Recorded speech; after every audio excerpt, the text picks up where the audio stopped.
سيدنا ونبينا ومولانا محمد وبارك وسلم وصل عليه الصلاة والسلام عليك يا سيدي يا رسول الله وعلى آلك وصحابك يا سيدي يا حبیب اللہ۔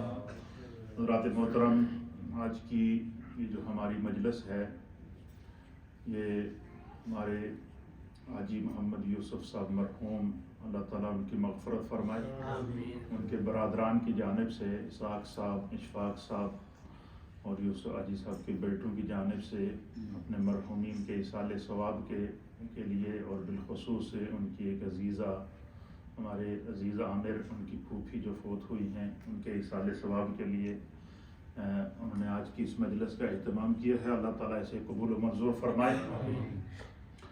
رمضان المبارک کا عشرۂ جو مغفرت ہے، آج اس کے اختتام کی طرف ہم بڑھ رہے ہیں، اور اللہ تعالیٰ نے ہر لمحہ ہم پر اپنے کرم اور فضل کے دروازے کھلے رکھے، لیکن ہم غفلت میں پڑے رہتے ہیں، ہمیں احساس نہیں ہوتا، لیکن اللہ کی عطا میں کسی چیز کی کمی نہیں ہے۔ آج قرآن حکیم فرقان مجید کا پارہ نمبر 24 ہے، اور اس کی جو سورت ہے، سورت کا نام ہے سورہ المؤمن۔ کیا نام ہے؟ المؤمن سورت کا نام ہے، اور یہ سورہ نمبر 40 ہے، 40 نمبر سورت ہے، اور ترتیب مصحف کے اعتبار سے 40 نمبر ہے، اور ترتیب نزول کے اعتبار سے اس کا نمبر 60 ہے، اور اس کا آغاز حامیم تنزیل الکتاب من اللہ العزیز العلیم سے ہوتا ہے۔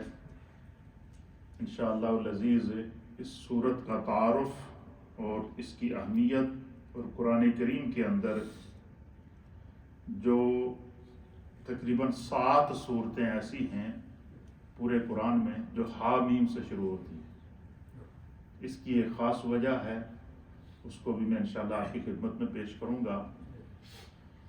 مجھے خوشی ہوتی ہے جب آپ دوست کوئی بھی درس یا بیان سنتے ہیں تو بہت سارے دوستوں کا واپس رسپانس بھی آتا ہے، اور میری کوشش ہوتی ہے کہ کوئی بھی گفتگو ہو وہ اصلاحی گفتگو ہو، جس طرح کہ کل جمعے میں نے آپ کی خدمت میں پیش کیا تھا کہ یہ جو اللہ تعالیٰ نے ہمیں رزق دیا ہے تو ہمیں اس رزق کی عزت کرنی چاہیے، قدر کرنی چاہیے۔ ہمارے حاجی شاہد صاحب نے کہتے ہیں کہ بہت پسند آیا، لیکن کہتے ہیں کہ وہ حدیث میرے ذہن سے نکل گئی، آپ اس کو دوبارہ بیان کر دیں تاکہ میں اس کو یاد کر لوں۔ تو مجھے خوشی ہوئی ہے، اللہ تعالیٰ ہمیں دین کو سیکھنے کی توفیق عطا فرمائے۔ اللہ تعالیٰ آپ کے ذوق کو سلامت رکھے۔ تو اللہ کے حبیب علیہ السلام نے فرمایا کہ رزق کی عزت کیا کرو۔ کیا کیا کرو؟ رزق کی عزت کیا کرو، رزق کی تعظیم کیا کرو۔ فرمایا جو بندہ رزق کی عزت کرتا ہے خدا اس کی عزت میں اضافہ کرتا ہے۔ ایک حدیث میں نے تو اس کے اوپر تقریباً 8-9 حدیثیں پیش کی تھیں، لیکن میں جو بات آپ سیکھنا چاہتے ہیں میں وہ حدیث بیان کر دیتا ہوں، ورنہ مجھے جمعے کی تقریر پھر پوری دوبارہ سنانی پڑے گی۔ تو نبی علیہ السلام نے کیا فرمایا کہ رزق کی عزت کیا کرو، اور جو شخص رزق کی عزت کرتا ہے اللہ تعالیٰ اس کی عزت میں اضافہ کرتا ہے۔ ایک بات پھر حضور علیہ السلام نے فرمایا کہ کوئی بھی رزق کا ٹکڑا، روٹی کا کوئی بھی ٹکڑا ہو، وہ اگر زمین پر تمہیں گرا ہوا ملے تو اس کو اٹھاؤ، اس کو صاف کرو، صاف کر کے اس کو کھا لو۔ اور سرکار نے فرمایا کہ جو بندہ زمین پر یا دسترخوان پر گرے ہوئے روٹی کے ٹکڑے کو اٹھا کر صاف کر کے اسے کھائے گا اللہ تعالیٰ اس کی مغفرت کر دے گا، خدا اس کے گناہوں کو معاف کر دے گا، اللہ اس کے رزق میں اضافہ کرے گا، خدا اس کو محتاجی سے محفوظ کرے گا، اللہ تعالیٰ اس کو رزق کی تنگی سے محفوظ کرے گا۔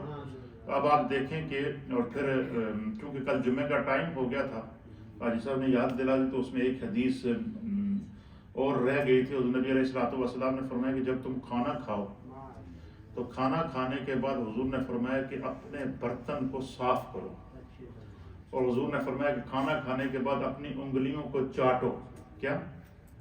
اور پھر سرکار نے اس کی وجہ بیان فرمائی. حضور علیہ السلام نے فرمایا کہ کھانا کھانے کے بعد جو شخص اپنی انگلی کو چاٹتا ہے, اور میں ان ہاتھوں کی 5 انگلیوں کے ساتھ جو کھانے کے ذرات لگے ہوتے ہیں, حضور نے فرمایا کہ ان 5 انگلیوں میں سے کسی ایک انگلی میں خدا نے شفا رکھی ہوتی ہے. کیا رکھی ہوتی ہے؟ اللہ نے شفا رکھی ہوتی ہے. اور انسان کی کوئی ایسی بیماری جو لا علاج ہو, اللہ تعالیٰ اس کی برکت سے اس کو دور کر دیتا ہے. اور اگر ہمارے یہاں یہ ہے کہ یہاں انگلینڈ میں تو زیادہ ہے کیونکہ یہاں رزق کی فراوانی ہے, تو ہمارے یہاں اس طرف توجہ نہیں دیتے.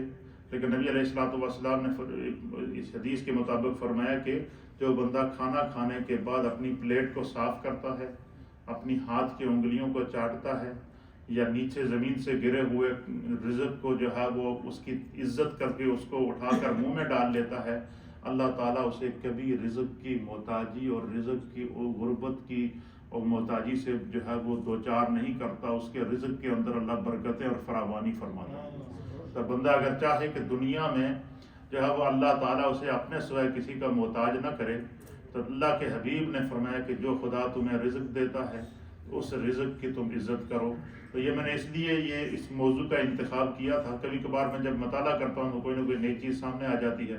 تو میں پڑھ رہا تھا تو میرے سامنے حدیث پاک آئی. نبی پاک نے فرمایا کہ رمضان المبارک کے مہینے میں فیہ یزاد رزق المؤمن, اس بابرکت مہینے میں اللہ تعالیٰ مومن کے رزق کے اندر اضافہ کر دیتا ہے. تو پھر یہ جب رزق کے اندر اضافہ ہوا تو پھر اللہ کے حبیب علیہ الصلوۃ والسلام نے جو ہے وہ رزق کے متعلق فرمایا کہ جو بندہ رزق میں کی تعظیم کرے گا خدا اس کو کبھی رزق کی کمی نہیں دے گا, اللہ تعالیٰ اسے کبھی بھوکا نہیں رکھے گا.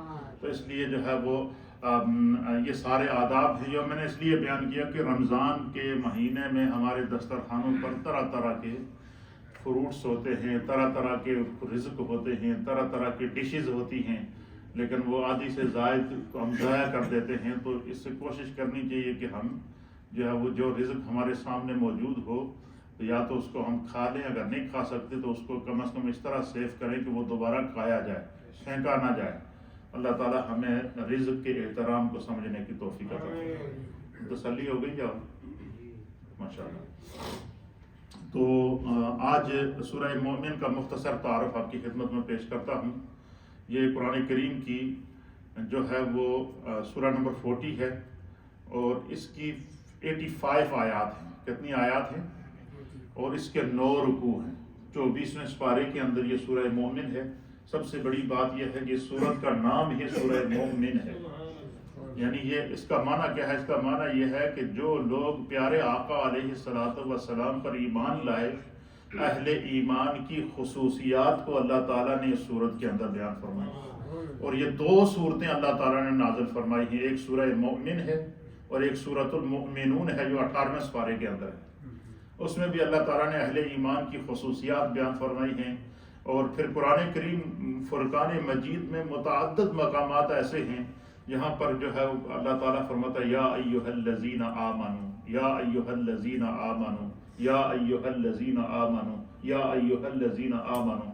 وہ لوگ کتنے خوش قسمت ہیں کہ جن کا ایمان, جن کے مسلمان ہونے کو میرا رب جو ہے وہ وحی کے ذریعے مخاطب کر رہا ہے. تو یہ ہم گناہ گاروں کے لیے اعزاز ہیں ان صورتوں کے اندر.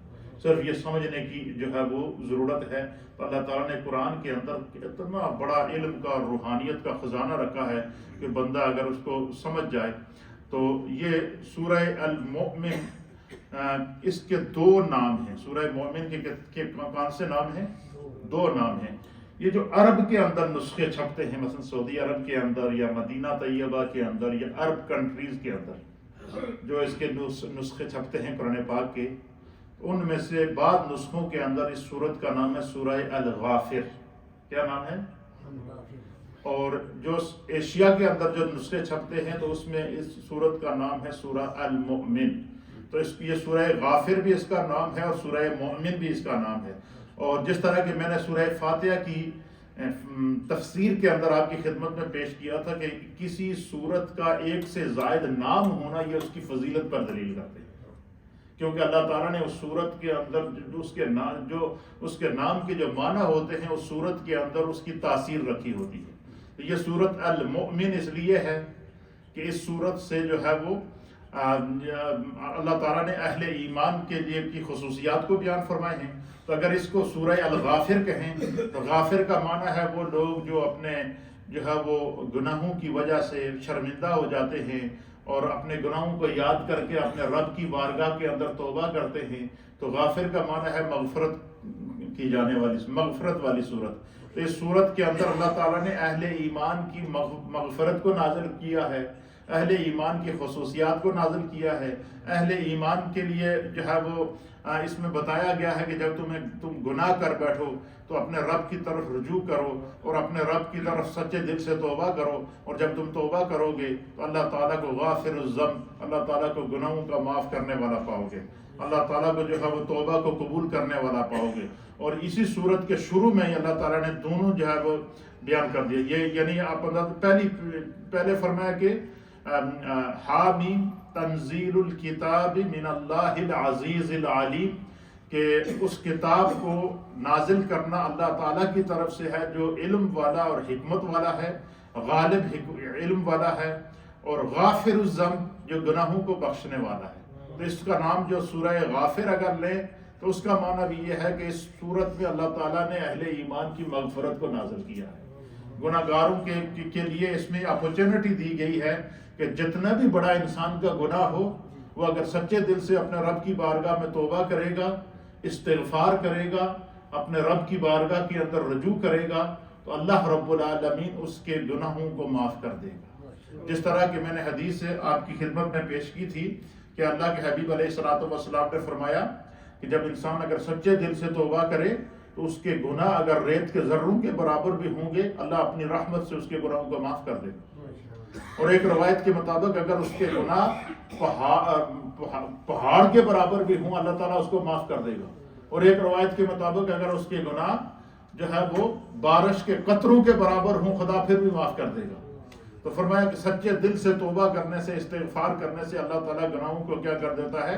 معاف کر دیتا ہے. اور جو لوگ جو ہے وہ گناہوں پر اصرار کرتے ہیں اور اللہ تعالیٰ ان کے دل سخت ہو چکے ہیں، اسی صورت میں اللہ تعالیٰ نے پھر عذاب شدید کی جو ہے وہ وعید بھی سنائی ہے کہ اللہ تعالیٰ کی اگر مغفرت اتنی عظیم ہے کہ وہ پہاڑوں کے برابر بھی گناہ معاف کر دیتا ہے، ریت کے ذروں کے برابر بھی گناہ معاف کر دیتا ہے، بارش کے قطروں کے برابر بھی معاف کر دیتا ہے، تو اس کا عذاب بھی بہت بڑا شدید ہے. اس کا عذاب اتنا شدید ہے کہ پھر جو ہے وہ اس کی شدت کو اللہ تعالیٰ نے قرآن کریم فرقان مجید میں متعدد صورتوں کے اندر بیان فرمایا ہے. یہی وجہ ہے کہ نبی علیہ الصلوۃ والسلام پر ایک دفعہ بالکل نکاحت کی کیفیت طاری تھی، بڑھاپے کی کیفیت طاری تھی، تو صحابہ اکرام رضوان اللہ تعالیٰ علیہم الاجمعین نے عرض کیا یا رسول اللہ ہم دیکھ رہے ہیں کہ آپ پر کمزوری اور بڑھاپے کے اثرات طاری ہو رہے ہیں. تو اللہ کے حبیب علیہ الصلوۃ والسلام نے فرمایا کہ سورہ ہود اور اس جیسی صورتوں میں جس میں اللہ تعالیٰ نے اپنے عذاب کے بارے میں بتایا ہے کہ جہنم کا عذاب اتنا سخت ہے، حضور نے فرمایا کہ ان سورہ ہود اور اس جیسی صورتوں نے مجھے بوڑھا کر دیا. کیا مطلب کہ جب بھی قرآن کریم یا احادیث کے اندر عذاب قبر سے ڈرایا جائے یا آخرت کے عذاب سے ڈرایا جائے یا جہنم کے عذاب سے ڈرایا جائے تو ہمارے جسم کے اوپر، ہمارے چہرے کے اوپر، ہمارے دماغ کے اوپر پریشانی کے اثرات آنے چاہیے. یہی وجہ ہے کہ جب فرمایا گیا کہ جب تم اللہ سے اپنے گناہوں کی معافی مانگو تو گڑ گڑا کر معافی مانگو. ایک روایت کے مطابق آنسو بہا کر اپنے رب سے سچے دل سے معافی مانگو. اور ایک روایت کے مطابق اگر رونا نہ بھی آئے انسان تو اپنی کیفیت رونے والی بنائے، شرمندگی والی کیفیت اپنی بنائے، تاکہ جو ہے وہ اس کیفیت سے انسان کیا ہو، اپنے رب کی طرف متوجہ ہو جائے. اللہ تعالی ہمیں جو ہے وہ سچے دل سے دین کو سمجھنے کی توفیق عطا فرمائے. سورہ المؤمن، اس کے بعد 6 صورتیں مسلسل، یہ 24ویں پارے کی صورت ہے سورہ مومن. ایک سورہ مومن، اور اس کے بعد مسلسل 6 صورتیں ہیں. مثلا المومن ہے، اس کے بعد حامیم سجدہ ہے، اس کے بعد سورہ شورا ہے، اس کے بعد سورۃ الدخان ہے، اس کے بعد سورہ الجاسیہ ہے، اور اس کے بعد سورہ الاحقاف ہے. کتنی صورتیں ہو گئی؟ 7. کتنی صورتیں ہوئی؟ سورہ مومن کے بعد 6 صورتیں اور سورہ مومن کو ملا کر 7 صورتیں. یہ 7 صورتیں قرآن پاک کی ایسی ہیں، یہ ساری کی ساری حامیم سے شروع ہوتی ہیں. کہاں سے شروع ہوتی ہیں؟ حامیم. یہ حروف مقطعات ہیں. اس کی یہ اللہ اور اس کے رسول کے درمیان راز ہے. اور جتنی بھی صورتیں حامیم سے شروع ہوتی ہیں، اس کے فوراً بعد اللہ تعالیٰ نے قرآن کی عظمت کو بیان فرمایا. جیسے کہ یہ سورہ مومن کے اندر اللہ نے فرمایا حامیم تنزیل الکتاب من اللہ العزیز العلیم. اسی طریقے سے جو دوسری صورتیں ہیں، تو یہ قرآن پاک کی 7 صورتیں مسلسل ہیں. جو اس کے بعد آنے والی 6 صورتیں ہیں، سورہ المؤمن کے علاوہ 7 صورتیں ایسی ہیں جو المؤمن کے علاوہ حامیم سجدہ، شورا، الزخرف، الدخان، الجاسیہ اور الاحقاف یہ حامیم سے شروع ہوتی ہے. اور نبی علیہ الصلوۃ والسلام نے اس کی بڑی حکمت بیان فرمائی. حضور علیہ الصلوۃ والسلام نے فرمایا کہ یہ جتنی صورتیں حامیم سے شروع ہوتی ہیں، نبی علیہ الصلوۃ والسلام نے بیان فرمایا، سرکار نے فرمایا کہ اللہ تعالیٰ نے یہ صورتیں مجھے تورات کے بدلے میں، انجیل کے بدلے میں اور زبور کے بدلے میں عطا فرمائی. یعنی اس سے پہلے جو آسمانی کتب نازل ہوئی تھیں اور قرآن کریم کے نازل ہونے کے بعد اللہ تعالیٰ نے ان کتب کو جو ہے وہ ان کتب کے بدلے میں، یعنی اگر کوئی بندہ یہ چاہے، اس کا میں اور آپ کو آسان ترجمہ کر دیتا تاکہ آپ کو سمجھنے میں آسانی ہو. اگر کوئی بندہ یہ چاہے کہ مجھے جو آسمان کی باقیہ کتب ہیں، مثلا تورات ہے، انجیل ہے، زبور ہے، یا صحائف آسمانی ہیں، کیا ہے؟ اگر بندہ چاہے کہ یار مجھے جو سابقہ کتب آسمانی ہیں ان کا بھی اللہ ثواب عطا فرمائے، کیا فرمائے؟ بڑی بہت باریک میں بات کر رہا ہوں اس حدیث کی تشریح کے اندر، یہ آپ کو، اور میں اس کو بالکل ایزی کر کے آسان ٹرانسلیشن میں پیش کر رہا ہوں تاکہ جو بات ہے وہ آپ کی سمجھ میں آ جائے. نبی علیہ السلام نے فرمایا کہ یہ جو صورت حامیم سے شروع ہوتی ہیں، اللہ کے حبیب علیہ السلام نے فرمایا کہ تورات کے بدلے میں مجھے 7 چیزیں عطا کی گئی ہیں. کیا فرمایا؟ انجیل کے بدلے میں الف لام را سے تواسین تک، اور پھر فرمایا کہ زبور کے بدلے میں تواسین سے حامیم تک، اور مجھے حامیم سے المفصل جو فضیلت عطا فرمائی. کہ کیا مطلب؟ اس کا مطلب یہ ہے کہ نبی علیہ الصلوۃ والسلام نے فرمایا کہ اگر کوئی بندہ یہ چاہے کہ اسے قرآن پڑھنے کے ساتھ ساتھ جو دیگر آسمانی کتب ہیں ان آسمانی کتب کو بھی پڑھنے کا اللہ ثواب عطا فرمائے، تو حضور نے فرمایا یہ جو حامیم سے صورتیں شروع ہوتی ہیں یہ 7 صورتیں ہیں. 7 صورتیں جو بندہ پڑھے گا اللہ اسے قرآن پڑھنے کا بھی، پورا قرآن پڑھنے کا ثواب عطا فرمائے گا، پوری تورات کی تلاوت کا ثواب عطا فرمائے گا، پوری انجیل کی تلاوت کا ثواب عطا فرمائے گا، پوری زبور کی تلاوت کا ثواب عطا فرمائے گا. اللہ کے رحمت کے خزانے میں کتنی فراوانی ہے. یہ بات آپ کی سمجھ میں آئی ہے نا؟ کتنی باریک بات ہے اس کے اندر. آپ دیکھیں کیونکہ اللہ تعالیٰ رحمان ہے، رحیم ہے، اور اگر بندہ اس کو سمجھ دیکھے، قرآن کے اندر اللہ تعالیٰ نے فرمایا تبیانا لکل شیء، اللہ تعالیٰ نے ہر شے کا بیان اس کے اندر بیان کرا.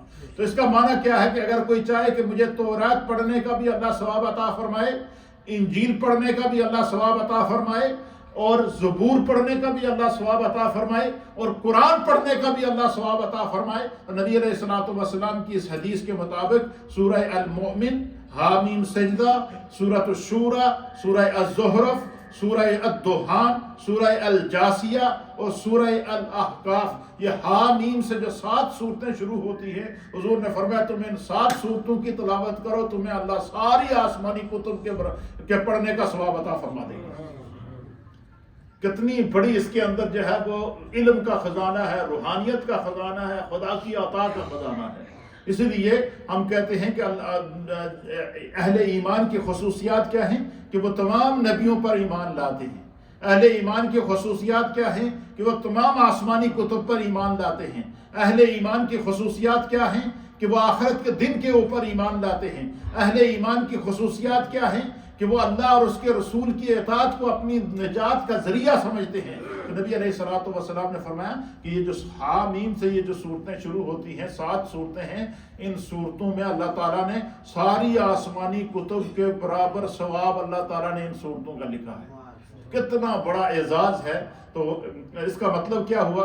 اس کا مطلب یہ ہوا کہ اگر کوئی بندہ یہ چاہے کہ مجھے آسمان سے نازل ہونے والی کتب اور صحائف اور قرآن کریم کا ثواب بھی ملے اور میری بخشش کا ذریعہ بھی بنے, تو حضور نے فرمایا کہ یہ حامیم سے جو شروع ہونے والی 7 صورتیں ہیں ان کو ترتیب سے. اچھا دیکھو قرآن تو ہم پڑھتے ہی ہیں نا, قرآن پڑھتے ہیں نا, اور رمضان میں بالخصوص ہماری جو ہے وہ کوشش ہوتی ہے کہ کم از کم ایک قرآن تو بندہ ختم کرے. تو جب بھی آپ نیت کر لیں کہ میں نے پورا قرآن ختم کرنا ہے, تو جس وقت آپ سورہ المؤمن 24ویں پارے کی صورت ہے, 40 نمبر سورہ ہے, سورہ المؤمن کے اندر جب آپ پہنچے نا تو وہاں آپ نیت کر لیا کریں کہ اس کے بعد آنے والی جتنی حامیم کی صورتیں ہیں وہ میں ساری اس نیت سے تلاوت کر رہا ہوں کہ اللہ تعالیٰ مجھے ساری آسمانی کتب جو اللہ نے نازل کی ہیں ان کے پڑھنے کا بھی ثواب عطا فرمائے. یہ بڑا پیارا نکتہ ہے, پتہ نہیں اس سے پہلے آپ نے سنا ہے یا کہ نہیں ہے, لیکن یہ بہت ایمان افروز ہے. اور اس روایت کو جو ہے وہ اس حدیث کو علامہ جلال الدین سیوطی رحمۃ اللہ علیہ نے تفسیر در منصور کے اندر اس کو نقل فرمایا ہے کہ اللہ کے پیارے حبیب لبیب نبی رحمت صلی اللہ تعالیٰ علیہ. اور اس حدیث کے راوی کون ہے؟ حضرت انس بن مالک رضی اللہ تعالیٰ عنہ. حضرت انس بن مالک رضی اللہ تعالیٰ عنہ اس حدیث کے راوی ہیں. اور جو ہے وہ اس کی در منصور کی جلد نمبر 7 ہے اور صفحہ نمبر 232 کے اوپر یہ حدیث نقل ہے کہ سرکار نے فرمایا کہ یہ جو حامیم سے شروع ہونے والی 7 صورتیں ہیں یہ مجھے زبور کے بدلے میں, توراۃ کے بدلے میں اور انجیل کے بدلے میں خدا نے عطا فرمائی ہے. تو اس کا معنی کیا ہوا کہ کوئی بندہ اگر چاہے کہ ساری آسمانی کتب کا ثواب اللہ تعالیٰ اس کو عطا فرمائے, تو فرمایا یہ جو حامیم سے شروع ہونے والی 7 صورتیں ہیں, المؤمن, حامیم سجدہ, الشورى, الزخرف, الدخان, الجاثیہ اور الاحقاف, ان صورتوں کو بندہ اگر تلاوت کرے اور اس نیت سے کرے کہ اللہ اسے 7 آسمانی کتب کا ثواب, ساری آسمانی کتب اور صحائف کا ثواب عطا فرما دے, تو اس کے یہ بہت بڑا اللہ کی طرف سے اور اللہ کے رسول کی طرف سے ایک نوید ہے. پھر حدیث پاک کے اندر حضرت عبداللہ روایت کرتے ہیں کہ نبی علیہ الصلوۃ والسلام نے فرمایا کہ قرآن مجید کی مثال ایسی ہے. حضور نے فرمایا کہ جو کوئی بندہ اپنے اہل کے لیے گھر تلاش کر رہا ہو, کسی بندے کو گھر کی تلاش ہو اور اس کو اللہ تعالیٰ نے توفیق بھی دی ہو, اور بندہ چاہے کہ یار کسی اچھی جگہ میں کر لیں, جس طرح کے بعض لوگ ہوتے ہیں جو چاہتے ہیں یار کوئی اچھی جگہ ہو جہاں پرفضا مقام ہو, جہاں پر ساری سہولتیں موجود ہوں, تو جو ہے وہ بندہ پھر کیا کرتا ہے, گھر کی تلاش میں نکلتا ہے. تو فرمایا کہ جب کوئی بندہ کسی اچھے گھر کی تلاش میں نکلے نا, تو اسے پتہ ایک جگہ سے گزرا, اس نے دیکھا وہاں بڑا سرسبز شاداب باغ ہے, اس کے سامنے ایک خوبصورت پارک ہے, اس کے اوپر بڑا خوبصورت جناب پہاڑی ہے, سرسبز اور شاداب پہاڑی ہے, اس کے ارد گرد نہریں چل رہی ہیں, پانی کے چشمے چل رہے ہیں, اور وہ یوں لگتا ہے کہ یہ زمین کا ٹکڑا جنت کا ٹکڑا ہے. تو بندہ کہے یار جتنے دا بھی یہ مکان ملے نا میں نے یہ جگہ لینی ہے, جگہ بڑی زبردست ہے. نبی علیہ الصلوۃ والسلام نے فرمایا کہ قرآن کی مثال بھی اسی طرح ہے. جتنی آسمانی کتب اور صحائف نازل ہوئی ہیں, فرمایا کہ قرآن جو بندہ اگر قرآن کی تلاوت کرتا رہے اور قرآن کے اوپر بندہ عامل رہے, تو اللہ تعالیٰ اسے جنت میں اسی طرح کا محل عطا فرمائے گا جس کو خدا نے ساری نعمتیں رکھی ہوئی ہیں.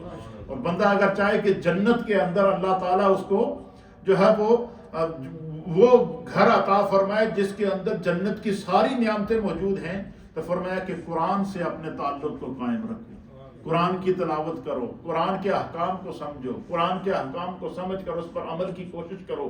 فرمایا جو بندہ قرآن کو سمجھ کر اس پر عمل کرنے کی کوشش کرتا ہے, اللہ رب العالمین اسے جس طرح دنیا میں کوئی اچھے گھر کی تلاش میں ہوتا ہے, خدا اس کے لیے جنت میں اچھا گھر یا وہ اس کا انتظام کر رہا ہوتا ہے. اللہ اکبر. تو قرآن کریم نے متعدد مقامات کے اوپر جنت کی خصوصیات بھی بیان فرمائی ہے کہ ایمان والوں کی خاصیت کیا ہے کہ ان الذین آمنوا، وہ لوگ جو ایمان لائے، وعملوا الصالحات، اور نیک عمل کیے، اولئک ہم خیر البریہ، اللہ تعالیٰ نے ان کے لیے سب سے بہترین جزا رکھی ہے، بہترین زندگی رکھی ہے. اور وہ کیا؟ جزاؤہم عند ربہم، ان کے رب کے ہاں ان کے لیے جزا ہے جنات تجری من تحتی الانہار، اس میں جنت ہے، جاری نہریں ہیں، اور اللہ تعالیٰ نے جنت کے انعامات، اکرامات اور عطائیں اس کے اندر رکھی ہیں.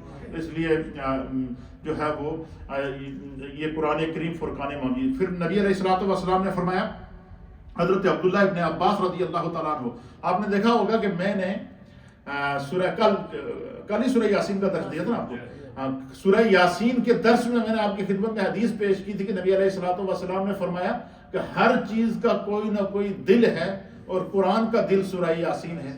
اور حضور علیہ الصلوۃ والسلام نے فرمایا کہ میں مصطفیٰ یہ چاہتا ہوں کہ قرآن کا دل ہر مومن کے دل کے اندر رہے. کتنی پیاری بات ہے. اب اس سورت کی خصوصیت سنیے.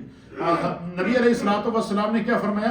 حضور علیہ حضرت عبداللہ ابن عباس رضی اللہ تعالیٰ عنہ فرماتے ہیں، حضور علیہ السلام نے فرمایا کہ ہر چیز کا کوئی نہ کوئی مغز ہوتا ہے. کیا ہوتا ہے؟ مغز جانتے ہو نا، جنہوں دماغ کہتے ہیں، برین جنہوں کہتے ہیں. حضور نے کیا فرمایا کہ ہر چیز کا کوئی نہ کوئی مغز ہوتا ہے، ہر چیز کا کوئی نہ کوئی برین ہوتا ہے، ہر چیز کا کوئی نہ کوئی دماغ ہوتا ہے. اور اللہ کے حبیب علیہ الصلوۃ والسلام نے فرمایا قرآن کریم فرقان مجید کا مغز جو ہے، یہ قرآن کریم فرقان مجید کا جو مغز ہے، فرمایا کہ یہ سورہ المؤمن ہے، یا وہ صورتیں ہیں جو حامیم سے شروع ہوتی ہیں. حضور نے فرمایا کہ اس سورت کے بارے میں، سورہ المؤمن کے بارے میں، کہ ہر چیز کا کوئی نہ کوئی مغز ہوتا ہے، دماغ ہوتا ہے. قرآن کا مغز سورہ المؤمن ہے. اللہ اکبر. قرآن کا دل سورہ یاسین اور قرآن کا مغز سورہ المؤمن. اس لیے کہتے ہیں کہ علماء کی اور دروس کی مجالس کے اندر بیٹھنے سے کیا ہوتا ہے؟ قرآن پڑھنے کا، قرآن سیکھنے کا، تفسیر قرآن پڑھنے کا، تفسیر قرآن سیکھنے کا یہ ذوق پیدا ہوتا ہے. آپ دیکھیں کتنی پیاری بات ہے. حضور نے کیا فرمایا کہ سورہ یاسین قرآن کا دل ہے، اور میں مصطفیٰ چاہتا ہوں کہ قرآن کا دل مومن کے دل میں رہے. اور فرمایا سورہ المؤمن یہ قرآن کا مغز ہے. اور جس کو قرآن کا مغز مل جائے، قرآنی کو کیا مطلب ہے؟ جس کو قرآنی سوچ مل جائے، قرآنی تھنکنگ مل جائے، اور جس کا تصور، تخیل اور سوچ، فکر، خیال یہ قرآن کے مطابق اور قرآن کے فیضان کے مطابق ہو جائے، اس سے بھی کوئی اچھی جو ہے وہ چیز ہوگی. تو سورہ المؤمن کے بارے میں کیا فرمایا کہ یہ قرآن کا مغز ہے. سورہ یاسین کے بارے میں کیا فرمایا کہ یہ قرآن کا دل ہے. پھر اسی طریقے سے حضرت عبداللہ ابن مسعود رضی اللہ تعالیٰ عنہ فرماتے ہیں کہ یہ جو صورتیں ہیں حامیم سے شروع ہوتی ہیں، جتنی بھی صورتیں، فرمایا کہ یہ صورتیں یہ قرآن کا دیباچہ ہیں. دیباچہ کا معنی میں آپ کو آسان سمجھا دیتا ہوں کہ پورے قرآن کا جو خلاصہ ہے، کیا ہے؟ پورے قرآن کا جو خلاصہ ہے. اگر کوئی بندہ چاہے کہ پورا قرآن پڑھنے کے بعد اور اس پورے قرآن کا میں خلاصہ چند صورتوں کے اندر سمجھوں. اب کہتے ہیں نا کہ آپ جب درس دیتے ہیں تو جب درس کے بعد میں ہماری کوشش ہوتی ہے کہ آخر میں پورے درس کا خلاصہ چند الفاظ میں بیان کر دیں. جس طرح کہ میں نے کل 8 حدیثیں بیان کرنے کے بعد رزق کی فضیلت کے اوپر بیان کی تھی کہ رزق کی قدر کرنے کے کیا ہے. آج دیکھو وہ حاجی شاہد صاحب آئے نا، ان کا اثر ہوا نا، انہوں نے کہا پھر بیان کریں تاکہ میں دوبارہ یاد کر لوں. تو وہ آخر میں نے اس کا خلاصہ بیان کیا تھا. اسی طریقے سے نبی علیہ الصلوۃ والسلام نے فرمایا کہ پورے قرآن کی جو برکات ہیں، پورے قرآن کے اندر جو اللہ نے علوم نازل کیے ہیں، پورے قرآن میں جو خدا نے برکات نازل کی ہیں، پورے قرآن کے اندر اللہ تعالیٰ نے جو ہے وہ جو عظمتیں، رفعتیں نازل کی ہیں، فرمایا بندہ اگر یہ چاہے کہ اسے پورے قرآن کا خلاصہ نصیب ہو جائے تو وہ کیا کرے؟ اللہ کے حبیب علیہ الصلوۃ والسلام نے فرمایا کہ وہ حامیم سے شروع ہونے والی یہ 7 صورتیں پڑھ لے، اللہ اسے پورے قرآن کا خلاصہ، اس کا علم، اس کا دیباچے کا علم عطا فرما دے. یہ اس میں پھر حدیث پاک کے اندر آتا ہے، حضرت ابو ہریرہ رضی اللہ تعالیٰ عنہ اس حدیث کے راوی ہیں. آپ بیان فرماتے ہیں کہ نبی علیہ الصلوۃ والسلام نے فرمایا کہ جو شخص صبح اٹھ کر آیت الکرسی پڑھے. کیا کرے؟ آیت الکرسی پڑھے. اور حامیم تنزیل الکتاب من اللہ العزیز العلیم سورہ مومن، یہ جو 40ویں سورت ہے. فرمایا کہ جو شخص صبح اٹھ کر آیت الکرسی پڑھے اور سورہ مومن کی 2 آیتیں پڑھے، صرف 2 آیتیں، پہلی 2 آیتیں، کیا؟ آیت الکرسی اور سورہ مومن کی پہلی. یہ ترمذی شریف کی حدیث ہے اور حدیث صحیح ہے. اس کو امام دارمی نے بھی نقل کیا ہے، شرح السنہ کے اندر بھی یہ حدیث ہے، اور سنن ترمذی کے اندر اس حدیث کا نمبر ہے 2879 نمبر پر یہ حدیث ہے. اور حضرت ابو ہریرہ کیا کہتے ہیں کہ نبی علیہ الصلوۃ والسلام نے فرمایا کہ جو شخص صبح اٹھ کر آیت الکرسی پڑھے اور سورہ مومن کی پہلی 2 آیتیں پڑھے، وہ اس کے لیے صبح سے شام تک اس کی حفاظت کریں گے. کیا کریں گے؟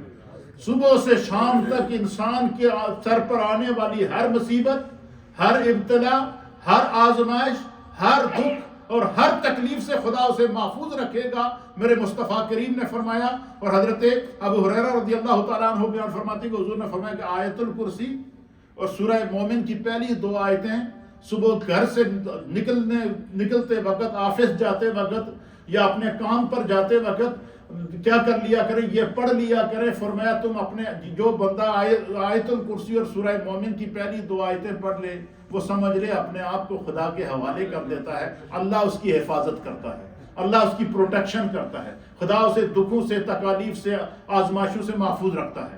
پھر اسی طریقے سے فرمایا کہ صبح سے شام تک کافی ہے، اور اگر شام کو وہ ان کو پڑھے گا تو وہ اس کے لیے صبح تک کے لیے حفاظت کے لیے کافی ہے.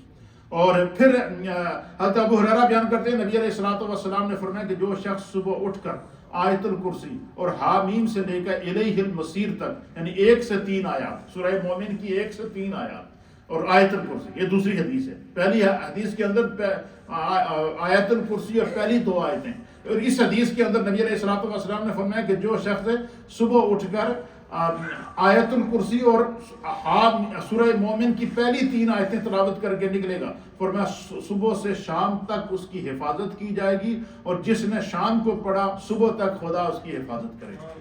یہ قرآن کے اندر اللہ تعالیٰ نے برکات رکھی ہے. یہ سورہ المؤمن کی عظمتیں تھیں، رفعتیں تھیں، مقام تھے، مرتبے تھے. اللہ تعالیٰ جو ہے وہ ہمیں دین کو سمجھنے کی توفیق عطا فرمائے. تو اس پورے درس کا خلاصہ کیا ہے؟ خلاصہ یہ ہے کہ اگر بندہ یہ چاہے کہ جتنی بھی اللہ تعالیٰ نے آسمانی کتب اور صحائف نازل کیے ہیں ان کے پڑھنے کا اللہ اسے ثواب عطا فرمائے، تو بندے کو چاہیے کہ وہ یہ سورہ المؤمن سے حامیم آگے جتنی 7 صورتیں ہیں حامیم سے شروع ہوتی ہیں، ان ساری صورتوں کی اس نیت سے تلاوت کرے کہ خدا مجھے ساری آسمانی کتب کے نازل ہونے کے پڑھنے کا ثواب عطا فرما دے.